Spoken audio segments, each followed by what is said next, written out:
Olá, amigas, amigos, sejam bem-vindos. Nós estamos iniciando a nossa conversa de todas as terças-feiras. Vamos aí aguardar, né? A plataforma está avisando que nós estamos ao vivo. Boa noite, Isabela Ofísio. Boa noite. Vamos aí aguardar a entrada e hoje nós vamos falar de um tema que está cada vez mais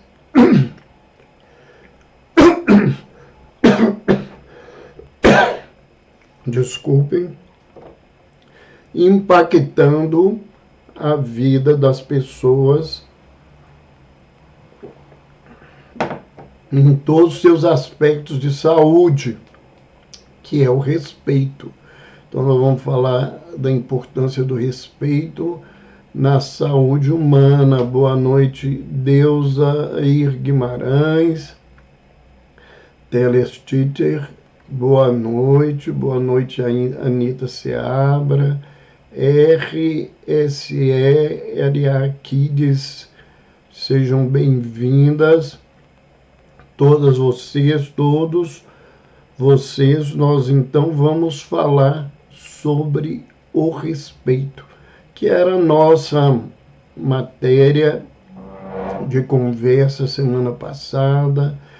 Felizmente nós tivemos um probleminha que já passou, foi só um susto, não teve mais nada na família e nós estamos aí de volta. A Isabela disse que me conheceu no Congresso Médico Espírita. Quando terá o próximo? Foi excelente. Se for o Congresso de São Paulo, Isabel, será daqui 2 anos, né, em 2027, em Recife. Então, nosso próximo Congresso Nacional, né, das Associações Médico-Espíritas do Brasil será em Recife, no feriado de Corpus Christi. Boa noite, Sara G. Cortez, Enio Collins, sejam bem-vindos. Então, nós hoje vamos falar sobre respeito. Parece, num primeiro momento, que não é um assunto que tem a ver com saúde mental. Mas, ao contrário, nas minhas reflexões, tem tudo a ver com a nossa saúde. Tem a ver com a sua saúde individual. A partir do momento que as relações de respeito, elas causam impactos na nossa qualidade de vida, no nosso bem-estar, no nosso cuidado. Nós vamos ver isso. O respeito é importante para que a gente possa ter uma relação profissional de saúde e paciente adequada, funcionando da melhor forma possível. Ações de respeito facilitam os tratamentos. Então, é sobre isso que nós vamos estar falando hoje, no momento em que há enorme cobrança de grande parte da nossa população por respeito às pessoas, às suas diferenças, às suas opiniões, os seus papéis dentro da sociedade. Boa noite, Silva Wagner Evangelista. Boa noite, Eufonia Brasil. Sejam bem-vindos. E nós vamos começar, então, falando para a gente um pouquinho do que seja respeito, né? Lembrando que, do ponto de vista etimológico, a palavra, né, Res pectorus vem do latim. Res é coisa e pectorus, coisa do peito, do coração, do sentimento. Ao contrário também de que muita gente acha que respeito é uma questão racional, a realidade de respeitar, ela advém de um sentimento, da postura, da dignidade da criatura consigo mesmo e com os outros. Então, a palavra respeito, ela se origina no latim. E quando a gente fala em respeito, nós estamos necessariamente implicando-nos em reconhecer o valor inerente de cada pessoa e cada pessoa como digna de consideração moral e de viver justamente dentro da sociedade. Esse reconhecimento do valor intrínseco é basicamente a visão filosófica do respeito. O respeito seria o reconhecimento do valor que cada pessoa tem. É claro que, do ponto de vista da história, a leitura sobre o respeito, ela foi evoluindo. E hoje, se nós não conseguimos que as pessoas sejam respeitadas, nós já conseguimos que isso seja criticado, questionado, colocado abertamente do ponto de vista social para ser discutido.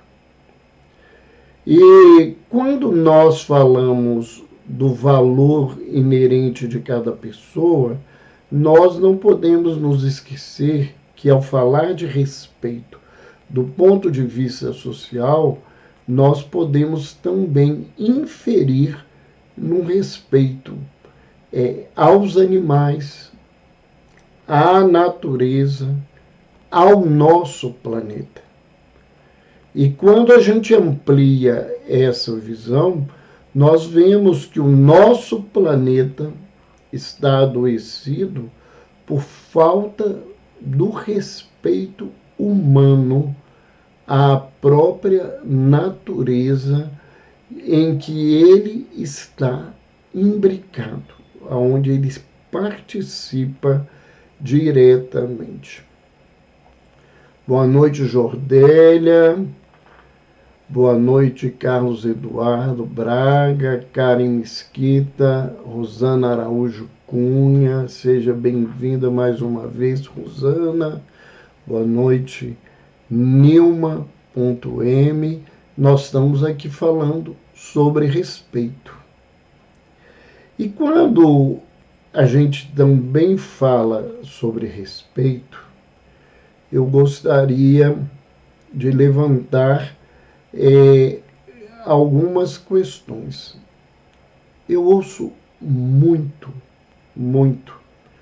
né? Eu não sou intermediário para muita gente, porque eu já estou lá do outro lado da faixa, mas eu sou intermediário de gerações onde as pessoas diziam assim, os jovens perderam o respeito, a gente respeitava os nossos pais.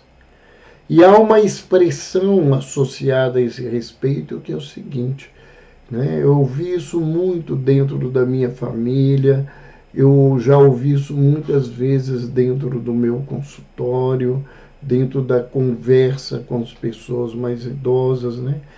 Não precisava meu pai nem minha mãe dizer nada só de olhar a gente saía, porque a gente respeitava aquele olhar.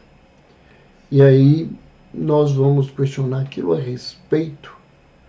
Qual que é a diferença entre respeito e temor? Né? E há uma fala de um filósofo de origem, né, da língua francesa, um angelino chamado Albert Camus. O Albert Camus diz que nada é mais desprezível do que o respeito baseado no medo. Fazer as coisas porque tem medo, isso não é respeito, isso é temor. E esse temor, ele afasta as pessoas umas das outras, cria uma hierarquia por uma questão de força, né? Muito mais do que de força, de violência. Quando a gente fala em temor, a gente está dizendo de algo que nos ameaça o tempo todo. E esse temor, ele sempre foi utilizado pelas criaturas quando elas não têm razão ou quando elas não conseguem vencer pela racionalidade das coisas. Eu, alguns dias, preparando alguns textos de postagem, eu me lembro de uma fala, né, que diz que quem precisa ou usa a violência não são os fortes, são os fracos, né? Aqueles que não dão conta de lidar com a realidade da vida. A frase não é essa, literalmente, e se não me engano, é uma frase que é atribuída a Buda, mas que fala realmente desse lugar, né? As pessoas violentas, elas não são pessoas fortes. Elas são pessoas geralmente covardes e frágeis, porque elas não conseguem enfrentar a vida face a face. Então, muitas vezes elas usam desse lugar, desse contexto, né? Que não permite que o outro pergunte por que tem que ser assim, não permite que pergunte por que foi determinado desse jeito. Então, isto, por si só, nós estamos falando de saúde mental. Nós estamos dizendo de algo que a nossa sociedade busca e nós estamos falando de algo que a nossa sociedade vive, que é a violência espalhada por todos os níveis e por todos os lugares. E alguém que é violento, ele tem pelo menos uma vítima. E essa vítima, né, ela é abusada pela força descomunal da violência, ela é abusada pelo falso poder que a gente dá a esse indivíduo que é o abusador. E esse indivíduo, por sua vez, na grande maioria das situações, é uma criatura que foi abusada anteriormente, ela aprendeu a fazer o abuso, e isso né, aprendeu de uma maneira doentia, vítima, né, e ela desloca essa dor com um colorido de violência sobre alguém, né? Então, se a gente não estancar, né, a ferida que nós temos, nós vamos fazer sangrar quem não é responsável por isso. Há um livro do Dr. Andrei Moreira, o seu último livro, que fala sobre isso, uma obra muito bonita, que eu tive a oportunidade de ler e de apresentar o livro dentro de uma visão da psiquiatria. Então, eu acho que é importante a gente entender isso. Nós estamos falando de respeito. Nós não estamos falando de medo, né? E certamente pessoas religiosas viram e falaram assim, mas a gente tem que temer a Deus. Isso foi o que o Velho Testamento ensinou. Isso não é o que Jesus nos ensinou. Então, essa conceituação judaica do temor a Deus, ela convive com tudo isso que eu falei até agora, né? E uma das grandes preocupações de Jesus foi trazer às pessoas uma visão diferente do Senhor dos Exércitos que a gente tem, né? E colocar Jesus no lugar de Pai, e um Pai de misericórdia. Então, não é um Pai que amedronta, é um Pai que recebe, que acolhe, que se alegra quando as criaturas vencem as suas dificuldades, como está lá na parábola do filho pródigo. Então, isto é diferente. Isto é uma maneira diferente.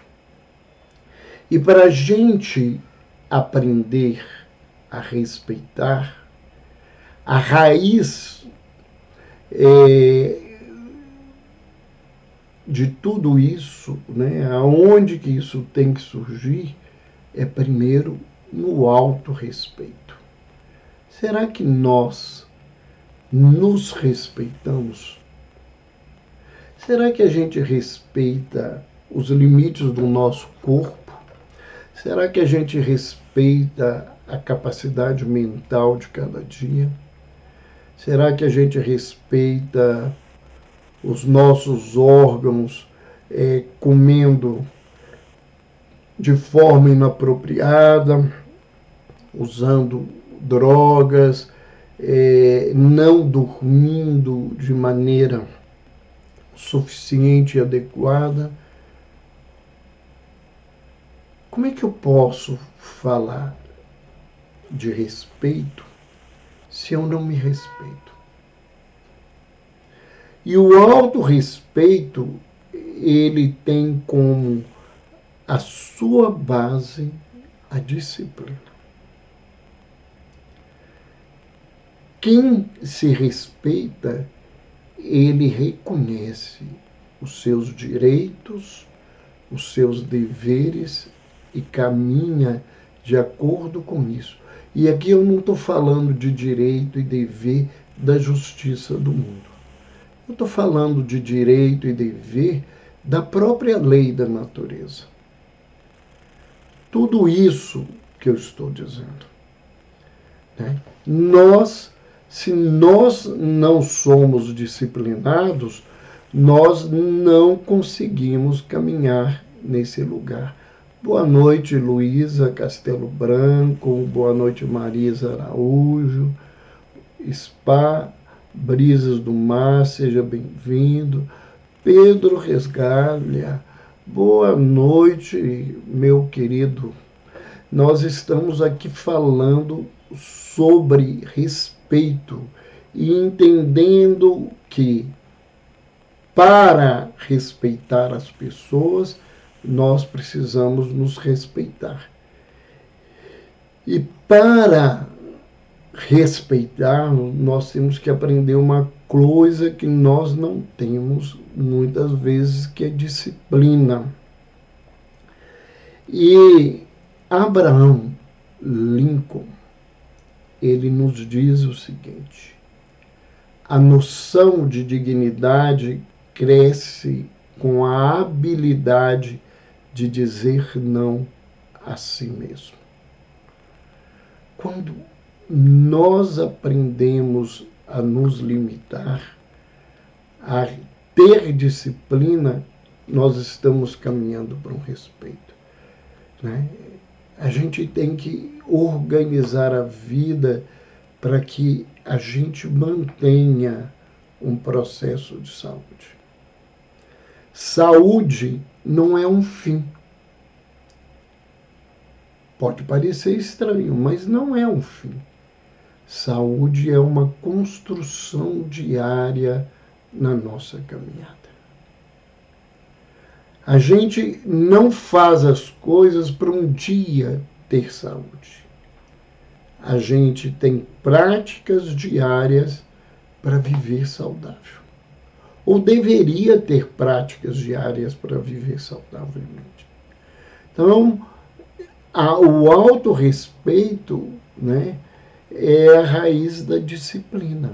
Então, eu tenho que fazer esse caminho na minha busca, né, no meu lugar.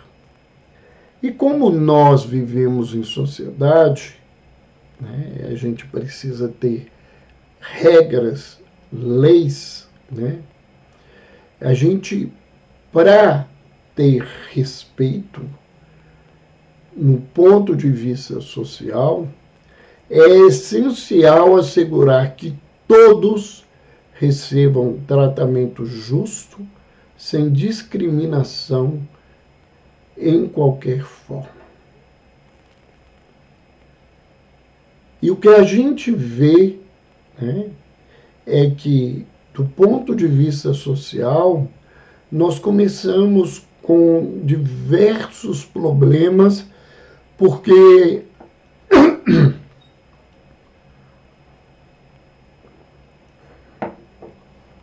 desculpem, a garganta hoje está falhando, né? A gente já falou muito durante o dia com os clientes e a garganta hoje está seco, né? Então, complicado. Mas eu vejo, né, a situação, né, uma situação real do Brasil. Não estou aqui para discutir política, mas é realidade. As posturas do nosso legislativo tentando colocar ou se comportando para proteger os crimes e as falhas dos seus pares é um sinal de que o tratamento no nosso país não é justo. E isso abre brecha e abre posturas que são injustas nos outros campos da nossa sociedade. Porque aquelas criaturas que fazem a lei, elas não fazem a lei pensando no todo, mas geralmente protegendo determinados grupos sociais, e especialmente protegendo o próprio legislativo em todas as suas apresentações, desde o município até, né, o legislativo federal. Então, Quando se fala de respeito, a gente tem que ter tratamento justo, sem discriminação, em qualquer forma. Vamos passar para um grupo pequeno, né? Para a família, para situações importantes a gente refletir.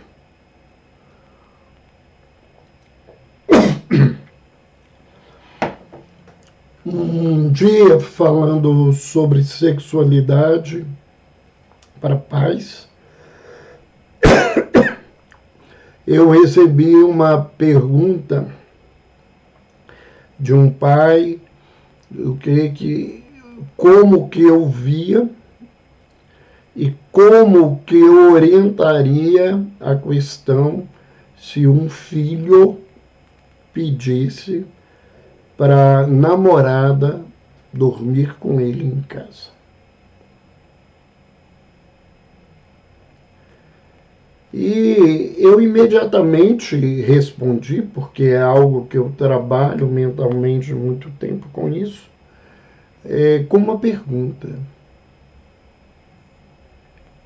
Você deixaria que o namorado da sua filha dormisse com ela na sua casa?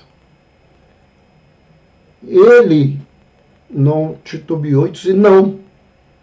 Eu falei, se você não faz isso para sua filha, você não deve fazer isso para o seu filho, porque eles são filhos e deveriam ser tratados da mesma forma.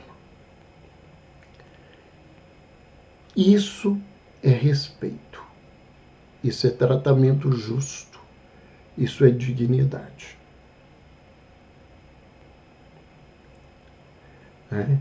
Nós moramos no Brasil, um país de origem latina, principalmente de origem latina, mas mesmo a cultura afro é uma cultura machista, tão quanto a cultura latina, né? Nós, então, somos machistas e eu fiquei assustado, sinceramente assustado. Eu desconhecia uma estatística que saiu há poucos dias, que 41% dos homens desse país que foram entrevistados defendem e concordam que um homem tenha direito de ser violento como uma mulher que o traiu no relacionamento. Eu fiquei envergonhado de ser homem nesse momento. É um absurdo o número de feminicídios que acontecem nesse país. E quem precisa defender isso não são simplesmente as mulheres.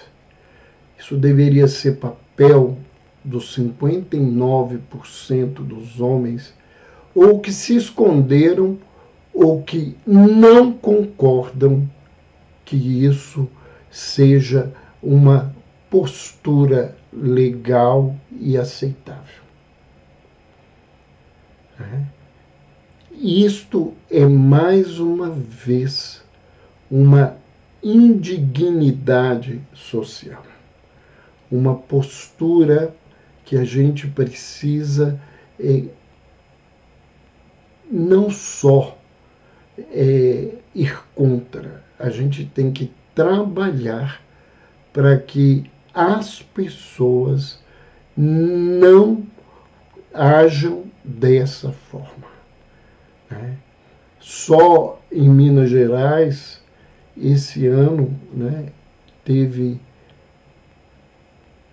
mais de 181 feminicídios e 157 atentados que foram notificados à polícia, porque nós sabemos que esse número é muito maior. Se 41% acredita que tem esse direito, né, e quem acredita que tem esse direito, ele exerce o direito que ele tem, né, então a gente pensa na gravidade desse contexto. Então, nós precisamos, quando falamos de respeito, de garantias da justiça, né?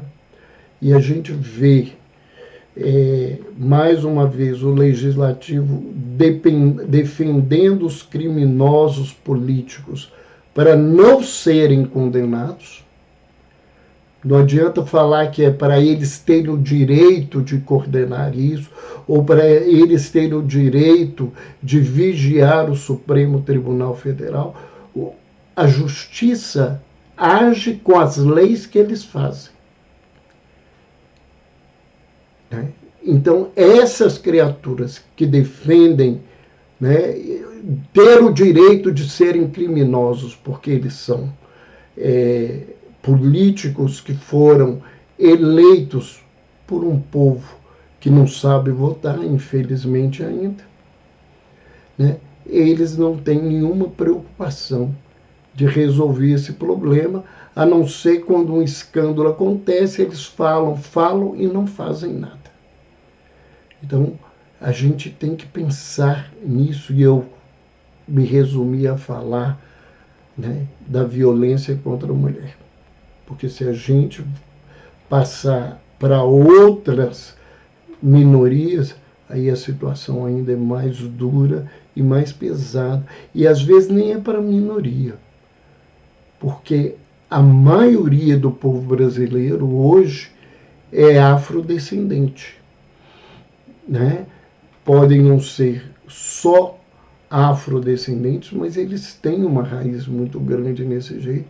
Então, quando a gente vive a discriminação pela cor da pele, a gente vê que isso é muito mais de um domínio econômico e político do que de uma realidade que nós deveríamos estar vivendo. Então, buscar essa equidade começa dentro do lar. Começa dentro do lar, que marido e mulher, um não é melhor do que o outro. Ah, mas eu ponho mais dinheiro dentro da casa. Muitas vezes, quem põe mais dinheiro escolheu esse lugar para ter o poder de desvalorizar que quem põe menos dinheiro dentro da casa. Se é que põe menos dinheiro, né? Porque dinheiro não é só aquilo que entra pelo salário ou que está depositado na conta, né? O trabalho de todo dia, as economias que se faz, os cuidados com os filhos, isso é pouco valorizado. Então, quando a gente pensa em equidade, a gente tem que entender que essa equidade, ela assegura que necessidades específicas sejam atendidas para promover uma inclusão social das pessoas que necessitam. Em saúde mental, a gente enfrenta a exclusão o tempo todo. Os pacientes, quando internam no hospital, e aqueles que talvez não conheçam, eu trabalhei, né, mais de quase 40 anos dentro do Hospital Espírita André Luiz, em Belo Horizonte. E os pacientes, né, quando eles internam e são trabalhadores, as empresas querem desrespeitar uma lei e que o atestado de afastamento vá com um diagnóstico, um CID. E o interesse é saber o que aquele funcionário tem e, na grande maioria das vezes, entre 6 meses, 1 ano no máximo, se livrar daquela pessoa, porque a leitura não é de equidade e se ele precisou ser internado uma vez, ele não é uma pessoa competente e não é interessante para a instituição do trabalho. Então, eu não estou falando só da inclusão desses temas mais amplos, né? A inclusão dos meninos e meninas que são portadores de transtornos do desenvolvimento, dos transtornos de conduta, né? Que apresentam certos níveis de retardo e que as escolas que teriam obrigação de oferecer recursos para essa inclusão não oferecem, em especial as escolas públicas. Muitas vezes, pai e mãe conseguem isso por ordem judicial, porque nem o Estado cumpre essa ordem de inclusão nesse contexto e nesse sentido. Saramago, né, esse grande escritor português, ele diz assim: eu acredito no respeito pelas crenças de todas as pessoas, mas gostaria que as crenças de todas as pessoas fossem capazes de respeitar as crenças de todas as outras pessoas.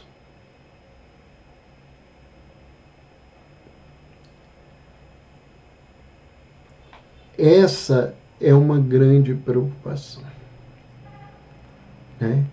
Porque é muito fácil eu dizer que eu não quero uma criança que é portadora do TOD, né, de um transtorno opositor desafiador, de uma criança hiperativa dentro da sala do meu filho. Mas e se o lado da moeda fosse outra? Se quem fosse, né, opositor desafiador, quem fosse hiperativo, fosse o seu filho, você gostaria de que ele fosse discriminado? Isso adoece os pais, adoece profundamente a criança, adoece a família, adoece os elementos sociais que estão ao redor, que têm reflexão, que veem aquilo e muitas vezes não tem instrumentação, não tem competência para enfrentar isso, porque muitas vezes os professores, os supervisores, os coordenadores das escolas, eles não têm o poder de definir essas situações de uma maneira adequada. E isso adoece. Porque ver a injustiça, isso adoece as pessoas, né? E para que a gente possa ir caminhando no sentido do respeito, a gente tem que fazer uma construção em base de confiança e empatia. E o que é empatia? Empatia é a habilidade em compreender a outra pessoa para além do que se vê. É se colocar no lugar do outro, não vivendo o que o outro vive, mas entendendo o que ele vê da vida e o que ele vive da vida. Então, nós temos que ter bastante clareza disso. E para ser empático com os nossos filhos, os nossos companheiros, com os nossos pais idosos, com as criaturas que nós trabalhamos com elas, com aqueles indivíduos que estão sob a nossa supervisão no trabalho. A gente precisa ter respeito, né? Quando a gente caminha nesse sentido e o outro percebe que ele está sendo respeitado e que o outro age para que seja respeitado, porque eu vejo muita gente cobrar respeito e que não se dá o respeito, que não se comporta desse lugar, né? Que agem de uma forma absurda no sentido de querer uma relação sadia, por exemplo, com a companheira, né, nessa questão que eu levantava de cobrar fidelidade das mulheres, onde a grande maioria dos homens, nas suas rodinhas de conversa, eles compartilham confidências de como fazem para não respeitarem, para não serem fiéis nos seus relacionamentos. Como é que eu posso cobrar esse respeito? Como é que eu posso cobrar que um filho meu não minta se eu minto? Como é que eu posso querer que o meu filho me respeite se ele é adolescente ou jovem e ele já percebeu que em casa entra dinheiro e coisas que não são frutos do trabalho, são frutos de comportamentos ilícitos desses pais? Como é que eu posso falar com o filho que ele não deve usar droga, que isso faz mal para a saúde, se eu chego embriagado dentro de casa?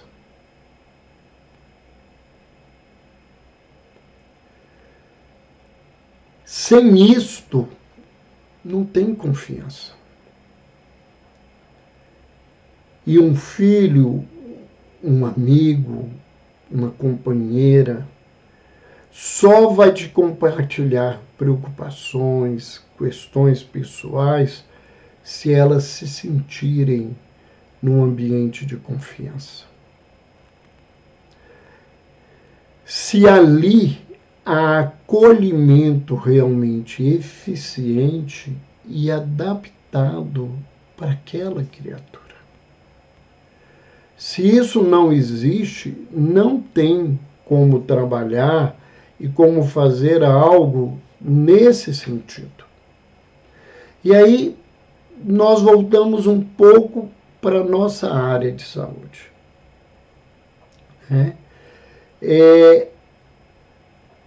Estudos mostram, né, que a satisfação e o bem-estar do paciente envolve eles se sentirem respeitados. Quando eu respeito a visão do paciente, a colocação dele, né, eu vou ter a ajuda dele no tratamento que é feito para ele. Nós vamos ver, né, que todo esse contexto de confiança, de respeitabilidade, né, traz esse acolhimento, ele resulta em níveis mais altos de bem-estar psicológico na recuperação. Né? Uma pesquisa que saiu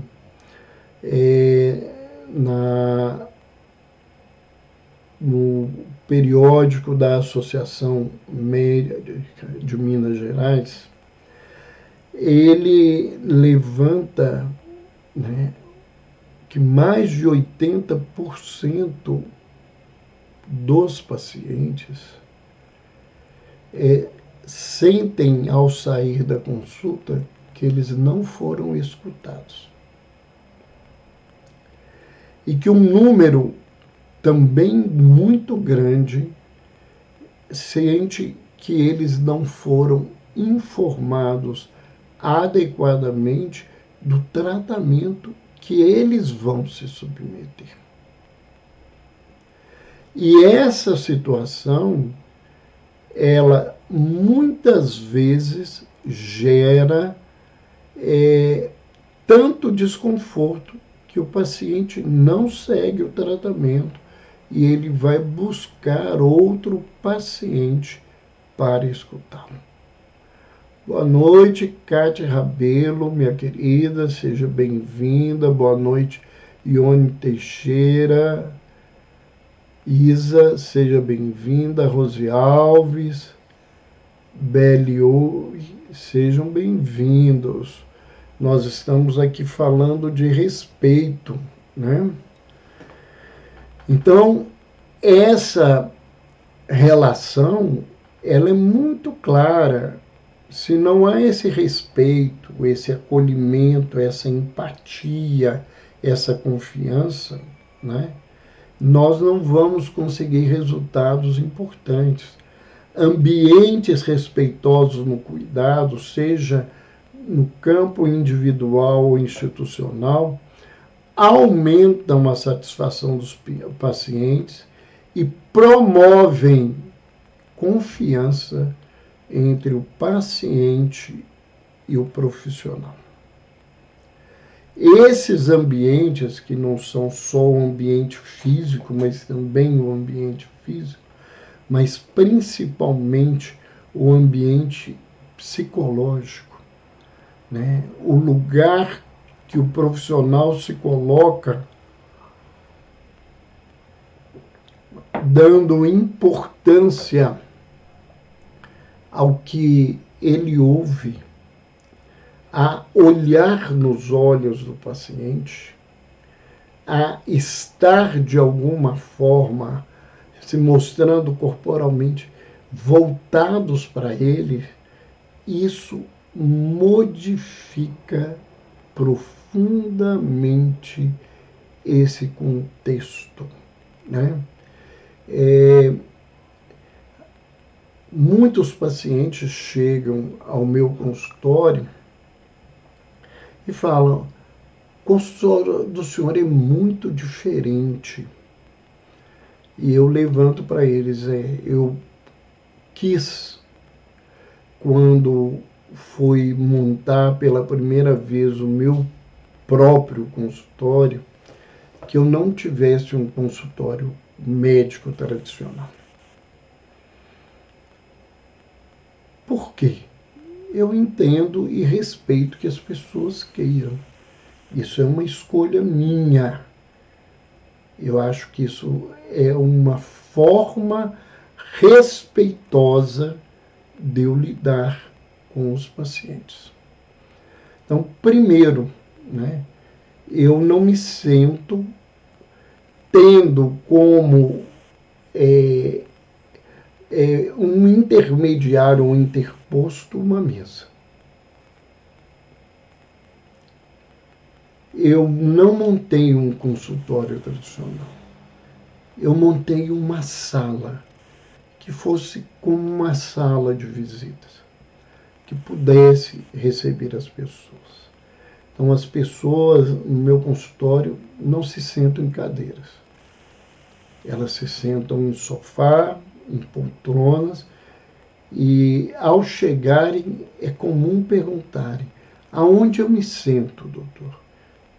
E eu sempre digo: aonde você se sentir melhor. E o senhor aonde vai sentar? Se é uma primeira entrevista, eu falo: eu vou me sentar na cadeira ao lado da mesa, porque eu vou te ouvir e escrever o que eu escuto, porque isso para mim é importante. Então, eu não tenho anteparos entre eles. E os pacientes que eu atendo terapeuticamente, eu atendo sentado em uma poltrona ou no sofá, de conformidade com o paciente. Que o paciente resolveu escolher outro lugar, eu vou sentar à frente dele, aonde seja. E isso é muito importante. Muito importante. Então, isso eu tenho certeza que melhora a adesão terapêutica dos meus pacientes. E tanto é real que eu tenho muitos pacientes, um número muito grande de pacientes que estão aos meus cuidados há mais de 20 anos, já que eu trato de pacientes com doenças crônicas e que precisam de acompanhamento a longo prazo. Né? E, geralmente, eles tratam com mais rigor e isso melhora os resultados. Não significa que eles não quebram as receitas, fazem do que querem, mas em confiança de falar comigo, eu não tomei isso, eu não me senti bem com esse medicamento, e eu não me coloco usando o lugar da ciência, mas o remédio é para isso. As pessoas são individualidades. Cada cérebro é um cérebro diferente. A neurociência não dá conta de fazer uma estatística, né, dos bilhões de cérebros humanos que tem na Terra.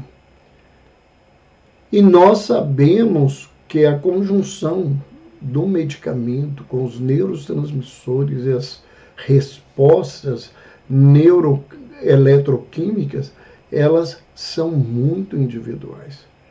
Então, pode acontecer tudo com esses pacientes. Então, a relação médico-paciente reduz, quando respeitosa, as complicações durante o tratamento. E mais do que isso, quando o médico respeita o paciente e acolhe verdadeiramente, mesmo que alguma complicação aconteça, essa complicação vai ser vista pelo paciente e pelos familiares de uma outra forma, de uma outra maneira. Então, nós vamos ver, né, que dentro do que nós vivemos hoje na Terra, que são muitos conflitos, a grande maioria deles é por falta de respeito. As guerras, os embates políticos, as brigas entre as classes sociais, né, os conflitos familiares, as relações interpessoais conflituosas, tudo isso, se você for olhar, o que falta é respeito. Respeitar o outro, na opinião do outro, no lugar do outro. Né? Há um escritor chamado Pierre Nui que diz que não existe outra via para a solidariedade humana senão a procura e o respeito da dignidade individual. Rosana está perguntando, então se o paciente não quer tomar a medicação, eu como mãe devo respeitar, mesmo que isso prejudique a ele? Rosana, se ele for uma criança, um menor que não tem noção, nós temos que agir de uma forma. Mas se ele é adulto e não quer se tratar, não adianta eu querer obrigá-lo a tratar. Ele não vai tratar. Adolescente não trata. Eu vi muitas vezes pais de adolescentes levarem os filhos até a porta do psicólogo, do psicoterapeuta, e o menino entrar na sala, não falar nada, não fazer nada, durante os 50 minutos de sessão, durante o mês inteiro, durante vários meses até o pai aceitar que ele não queria se tratar.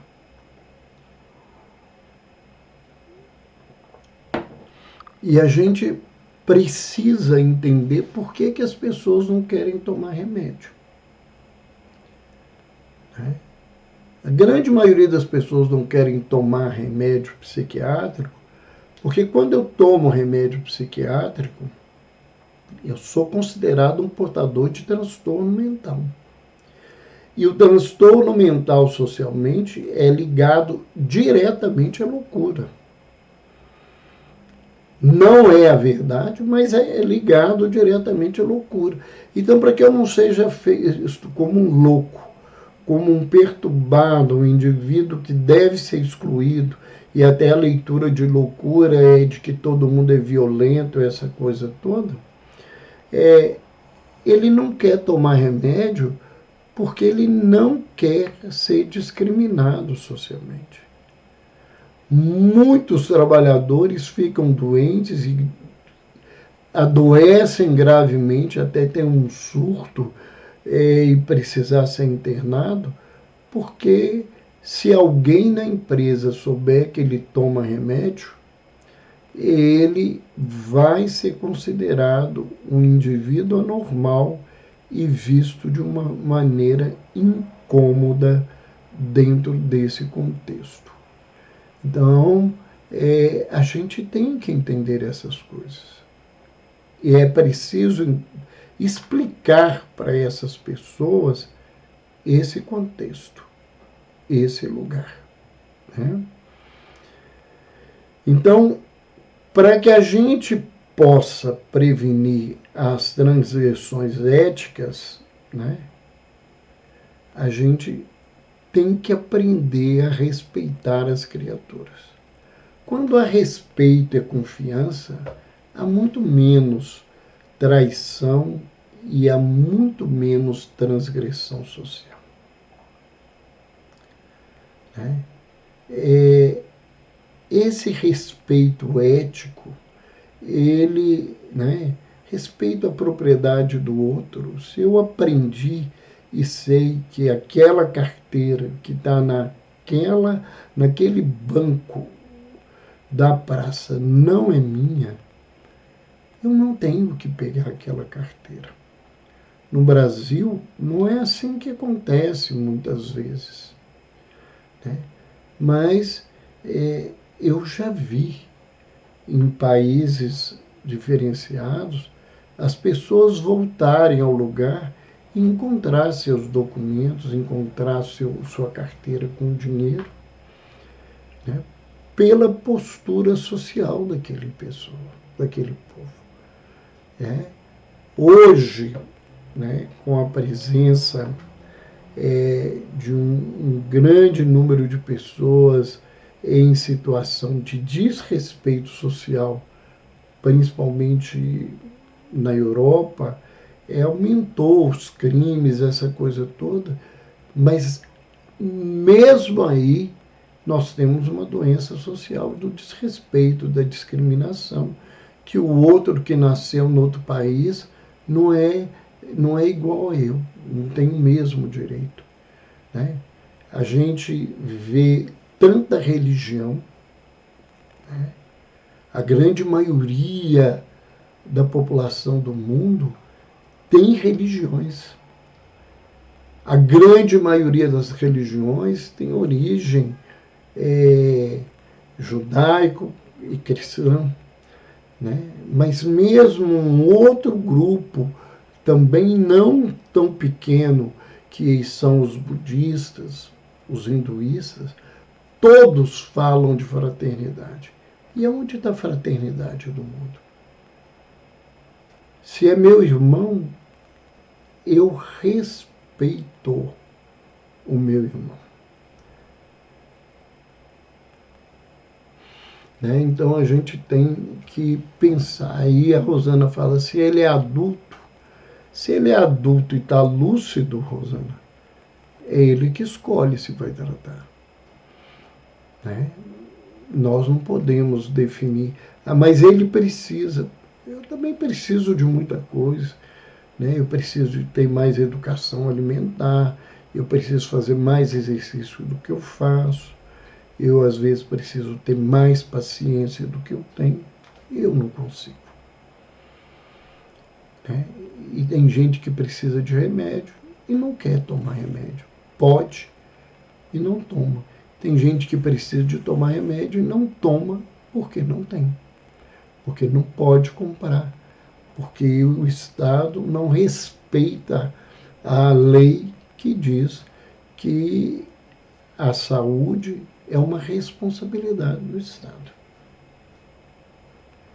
E muitas vezes, para o Estado cumprir isso, respeitar a lei, ele tem que ser convocado judicialmente, né?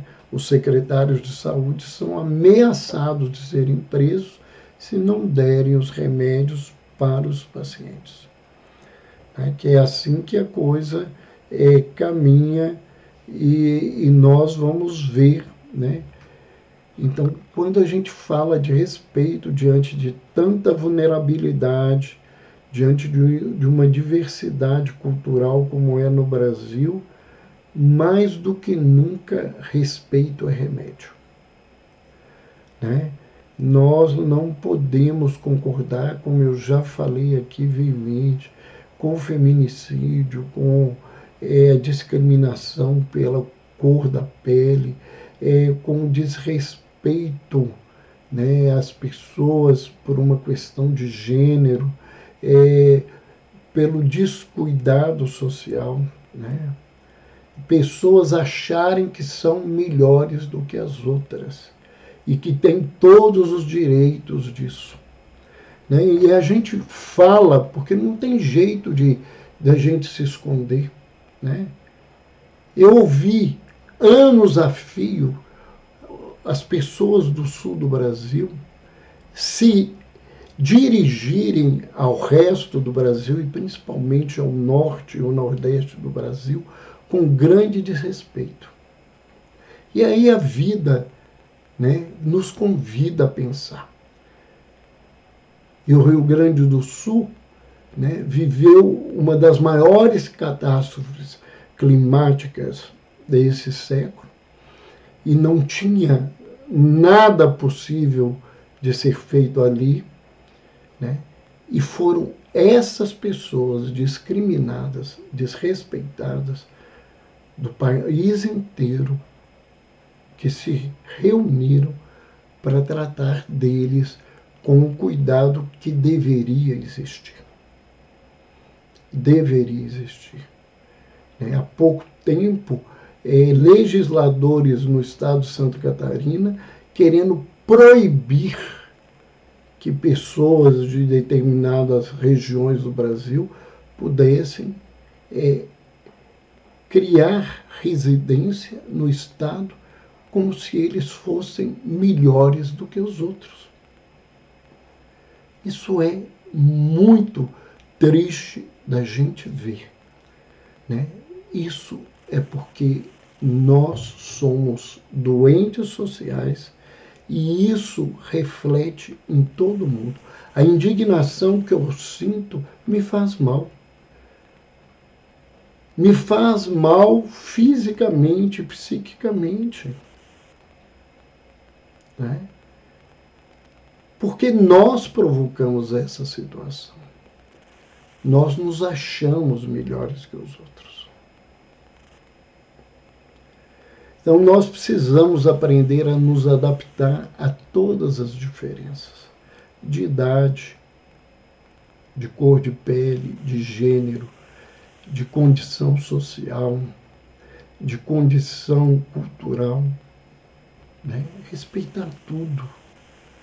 Todos nós, o dia que nós aprendemos respeito, nós vamos adquirir confiança, nós vamos ter um mundo mais ético, um mundo mais adequado. Enquanto a gente pensar que a violência, que a força, que a crueldade são os instrumentos para fazer com que as pessoas obedeçam, nós só vamos estar aumentando o sofrimento de todo mundo. Então, Respeito é remédio para a vida humana. Respeito é saúde mental. E vamos aprender primeiro a nos respeitar. Respeitar o nosso corpo, a nossa capacidade emocional, as nossas necessidades básicas.